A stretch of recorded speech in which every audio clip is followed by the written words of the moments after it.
안녕하십니까. 이 밤이 깊었습니다. 1부에 이어서 2부입니다. 지금 벌써 월요일 새벽이군요. 매주말 기획이 매주 초 월요일 새벽 기획으로 바꿔야 할 것 같습니다. 앞으로는 좀 더 일찍 올리도록 하겠습니다. 자, 2부 시작합니다. 정치판부터 언론까지 갑자기 성장률이 화두가 되고 있습니다. 지금 신문들이 그렇군요. 한국은행이 지난 3, 4분기 경제 성장률이 0.4%, 제가 찾아보니까 정확히는 0.39%라고 발표했더군요. 언론은 0.4%라고 다 적었습니다만 그렇습니다. 0.39%. 자, GDP가요. 461조 6천억입니다. 기업으로 치면 어닝 쇼크죠. 투자와 소비가 다 예상치를 밑돌았습니다. 우선 기업들이 다 어려웠죠. 실제 기업들이 어닝 쇼크를 보인 곳이 한둘이 아니었습니다. 이틀 전에도 삼성전자, SK하이닉스, 현대차 등을 제가 말씀드렸지만 대부분 기업의 영업이익이 대폭 줄어들었습니다. 50% 이상 줄고 심지어 95%까지 줄었습니다. 영업이익이 늘어난 곳은 정말 드물었습니다.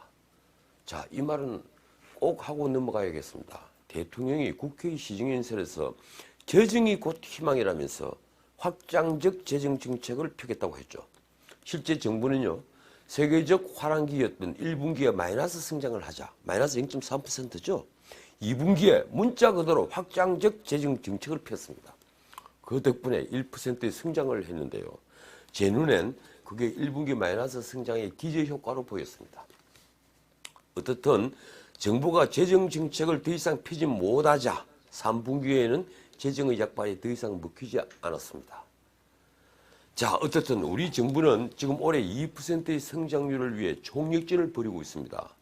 관계 장관은 물론이고요. 실무자들도 2% 달성에 사활을 걸고 있습니다. 마치 2%를 달성하지 못하면 갑자기 나라가 망하는 것처럼 말입니다. 그런데 올해 성장률 2%를 달성하려면 4분기에 우리는 0.97%를 성장해야만 합니다. 평소 별 관심이 없던 언론도 그래서 지금 호들갑을 떨고 있습니다. 저 역시 마찬가지입니다. 자, 그렇다면 2% 성장에 왜 모두 목을 메고 있는 것일까요? 1960년대 산업화를 시작한 이후 성장률이 2%를 밑돈 적은 제2차 석유 파동이 터져서 마이너스 1.7%를 기록한 1980년. 그러니까 전두환 대통령 첫 해죠. 자, 그리고 YS 정부 만렵. 외환위기로 거품이 빠지면서 기록했던 마이너스 5.5%.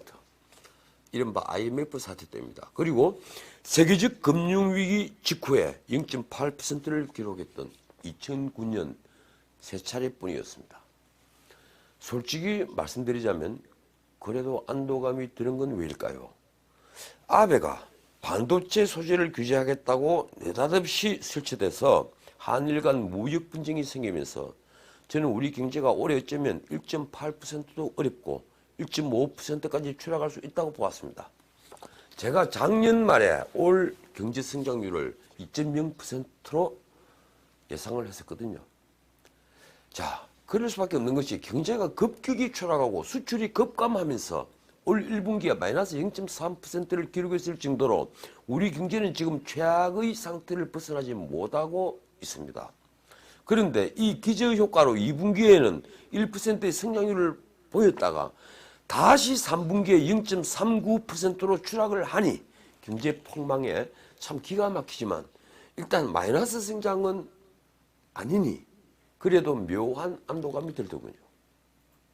좀 심했습니까? 그렇죠. 작년만 하더라도 우리 경제는 추락을 계속했습니다.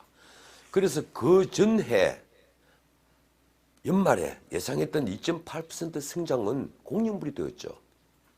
그것도 정부는 물론 많은 경제학자들이 3% 성장이 가능하다 할 수 있다고 자신을 하다가 갑자기 연말에 내년 성장은 좀 보수적으로 보아서 2.8%를 할 수 있을 것이라고 말을 바꾼 것이었죠. 그런데 작년 말에 결국 2.5% 성장에 그쳤습니다. 아니, 한국은행 통계대로 아까 말씀드린 대로 일부에서 말씀드린 대로 2.7% 성장이라고 합시다. 그런데 소득주도 성장에 본격적으로 가을부터 효과를 낼 것이다. 자, 아니다. 연말이면 효과를 볼 것이다. 이게 당시 장하성 정치실장의 말이었습니다. 그 말이 임구에 다시 회자되었습니다. 우선 수출로 먹고 사는 나라에서 갑자기 수출이 격감하기 시작했죠. 그 작년 가을부터입니다. 그러니까 조선해운 철강이 무너진 것 훨씬 전부터였는데, 제대로 무너진 것 훨씬 전부터였는데 그때 부각이 된 겁니다. 자동차가 어려워지기 시작했는데다가 반도체 경기 사이클이 하강 곡선을 그으니까 수출이 격감하기 시작한 것이 눈에 보이기 시작했죠. 자, 반도체 경기 사이클이 하강 곡선을 그으면서 사실 성장률의 절반을 담당하다시피 해온 반도체 수출이 격감하기 시작을 했다는 겁니다. 사실 이건 모두가 예상한 것이었습니다. 그런데도 정부는 우리 경제를 자신했습니다. 소득주도 성장 이론에 기반해서요, 저소득층에게 돈을 뿌리면, 그러니까 단기 일자리 같은 걸 만들어서 돈을 살포를 하면 소비가 결국은 살아난다. 최저임금을 왕창 올리면 처음엔 일자리가 줄어들겠지만 결국 필요한 일자리는 그대로 회복될 테니까 저소득층 소득은 늘어날 것이고 그만치 소비도 늘어나서 선순환하는 결과를 볼 것이다. 이런 장밋빛 전망을 공공연히 내놓곤 했습니다. 대통령부터 왜곡된 통계에 익숙해져서 빈부격차가 줄어들고 저소득층의 소득이 늘어났다. 이런 말씀을 했죠. 자, 심지어 마음에 들지 않는 통계를 내놓는다고 통계청장을 경질하기까지 했습니다. 강신욱 신임 통계청장 취임하고 나서 한 말이요. 소득주도 성장을 계속한다는 정부에게 좋은 통계 만드는 것으로 보답하겠다. 참 이런 이상한 말을 하기까지 했습니다. 통계가 무엇입니까? 통계는 경제학을 사회과학, 그러니까 검증을 할 수 있는 과학이라고 하는 이유입니다. 그런데도 통계를 내놓고 주물러 드리겠다고 한 말이니 이보다 더한 아부가 어디 있습니까? 제가 대통령 같으면요, 당장 목을 쳤을 겁니다. 그래도 그냥 넘어가더군요. 하나만 물어보죠. 이 정부가 소득주도 성장을 그렇게 고집하고 있는데 왜 소비는 늘지 않는 것일까요? 이번 한국은행 발표를 보면요, 3분기 민간 소비는 기껏 0.1% 증가했습니다. 증가세가 2분기 0.7%보다도 훨씬 둔한 것이니 참 기가 막힐 노릇이죠. 그런데 정부 소비는 1.2%나 증가했습니다. 정부가 앞장서서 소비를 늘리려고 무진 애를 쓰는 게 한눈에 보이는 거죠. 그 정부 소비도 이른바 문케어라고 부르는 건강보험 급여 지출이 왕창 는 것이 가장 영향이 컸더군요. 건강보험은 엄청나게 올리는데도 그동안의 흑자 기조가 바뀌어서 다시 보험 고갈이 눈에 보이기 시작하고 있습니다. 그런데 한국은행 관계자의 정부 변호가 참 재미있습니다. 뭐라고 했는지 아십니까? 갑자기 시작한 고등학교 3학년 무상교육으로, 그래 고교 3학년에게 무상교육을 갑자기 펴서 교육비 일부가 민간 소비에서 정부 소비로 이전된 탓도 있다.